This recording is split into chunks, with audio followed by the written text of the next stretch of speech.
The search for the best analog video digitizer is over, at least for me.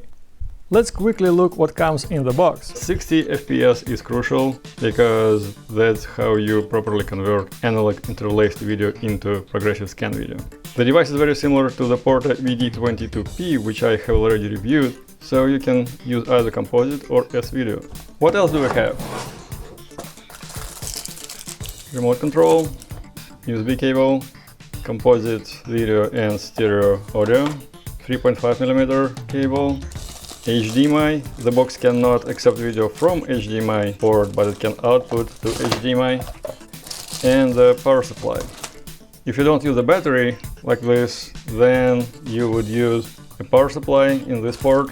The VD20P does not come with any recording media, so you have to provide your own, either something that is inserted into a USB-A port, like a thumb drive, or a TF card, which is also known as a microSD card. It is a good time to go through the settings.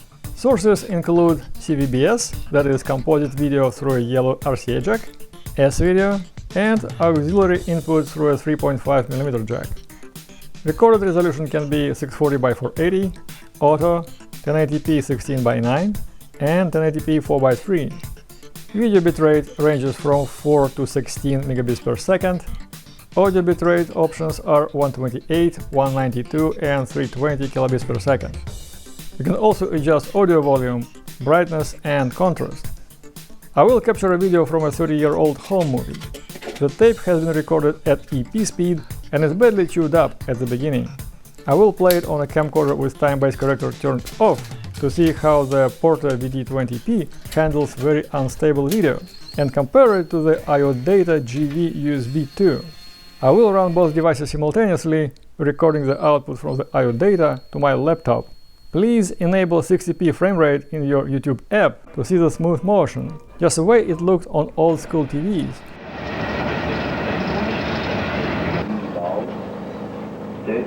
Würde die schwerere Lasten umgeladen werden, weil wir haben einen Altwert.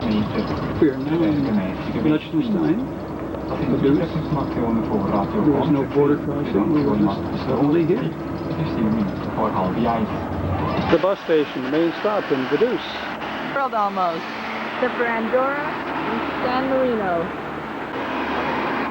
This is the main drag, and like Zermatt, it's what I would call an intimate town, a different kind of intimacy, but nevertheless intimate. I like this little place. Superman changes his clothes. Liechtenstein or Swiss mailbox looks like with familiar PTT standing for postal transit. Liechtenstein-like sculptor.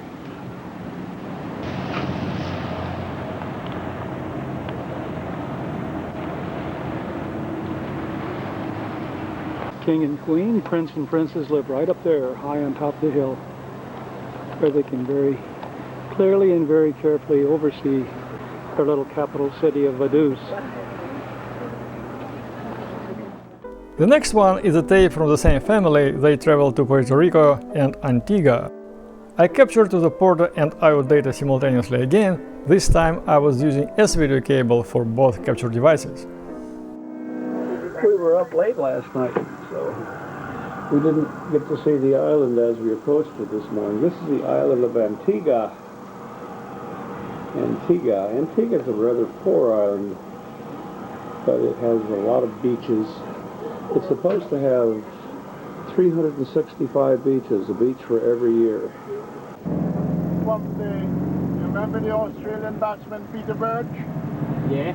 Yeah, my teammates they talk to him. But my real name is Clifton Martin, but they call me, most people call me Burge. Right. Do they do shakedowns? Pardon? Do they do shakedowns?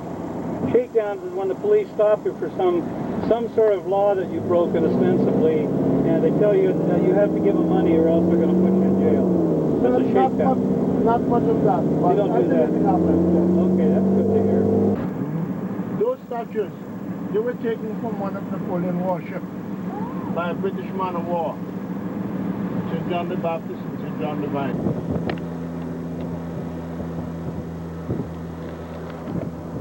These are overviews from Shirley Heights Lookout just above Nelson's dockyard. Finally, let's capture a Hollywood movie from a pre-recorded tape through a composite connection. You may wonder why the picture is so small. It is because the movie has been recorded in letterbox format to deliver the same widescreen image as the theatrical version. On an old-school TV set, you would see black bars on the top and the bottom. On a modern widescreen TV, it looks fully boxed because the 4x3 VHS frame is shown on a 16:9 TV screen. If your TV has a zoom option, you can use it to enlarge a letterbox movie to the full width of the screen. It would be nice to have the zoom option on the recorder itself.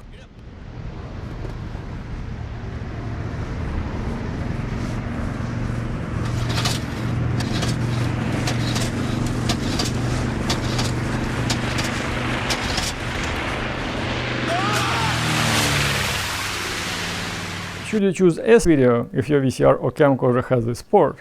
Let's test it right now. Red and blue colors are separated cleanly. You can see dot pattern on the CVBS capture and no dots on the SVideo capture.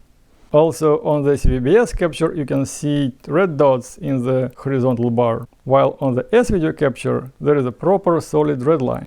But inexplicably green color has more pronounced dot crawl in the SVideo capture. And it seems to me that jitter in SVideo capture is more pronounced. Also, white levels have been clipped. As a result, you wouldn't know that this table has tiles. Text looks less sharp too, and you wouldn't see creases on the woman's blouse. This is not what I have expected. As such, I would have no hesitation to use CVBS for my captures instead of SVideo. If I may, let me share my settings for the best results. First, the recording resolution. 640 by 480 works for 4x3 videos. You can also choose a lower bitrate to save on file size. This format is less useful for PAL and CCAM sources because it reduces vertical resolution by 20%. This format is also not ideal if you want to upload to YouTube. If you really love me, I'll put this countergun on right now and walk up that and go to the tent and do it. You would do that? Yes, I would. In the auto mode, the box records into 720 by 480 frame for NTSC videos. I can't believe I'm getting this emotional over rats. And into 720 by 576 frame for PAL and CCAM videos. Because the device doesn't allow to set the aspect ratio separately, it doesn't know whether the image is 4x3 or 16:9. So the aspect ratio is not set in the metadata, and your video will look either stretched or squeezed depending on your source. Also, the frame rate will be halved if you upload it on YouTube. I suggest avoiding this setting unless you plan to edit your video, in which case the proportions can be easily corrected. 1080p 16:9 is your choice for widescreen video. Yes, VHS and 8mm video can be widescreen, primarily when it comes to home video. Many analog camcorders could record anamorphic widescreen video. Back then it was known as squeezed format because the full video frame, side to side, top to bottom, was used to record a 16:9 picture. 1080p 4x3 is your choice for old school 4x3 video. This is the setting you will use the most. The Portta will output a video that technically will be widescreen, and your content will be placed inside the wider frame, so you'll see black bars on the sides. This is called pillar boxing. This is a perfectly valid format. In fact, it is the proper way to represent any content in any HD video, by putting it into a 16:9 frame. Well, at least this is what broadcast standards stipulate, but most online video sharing sites do not care about broadcast standards. In particular, you can upload a 1440 by 1080 video to YouTube, and it will play just fine, and it won't have black bars on the sides. I wish the Portta box offered this option for true 4x3 HD, even if it's not broadcast legal. For brightness and contrast, ideally you should check the levels in your video editor, and make sure that black level is at about 6% and white level at about 90%. Black level is controlled by the brightness setting, white level and the overall distribution of values across the range is controlled by the contrast setting. For a quick rough setup, I suggest to do the following. Perform the adjustment in a dimly lit place. Increase the screen brightness on the Portta to maximum 100.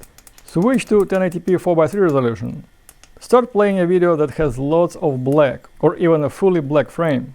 Navigate into the settings and start increasing brightness until black in the video becomes gray. Then back off a couple of values. This is your brightness level.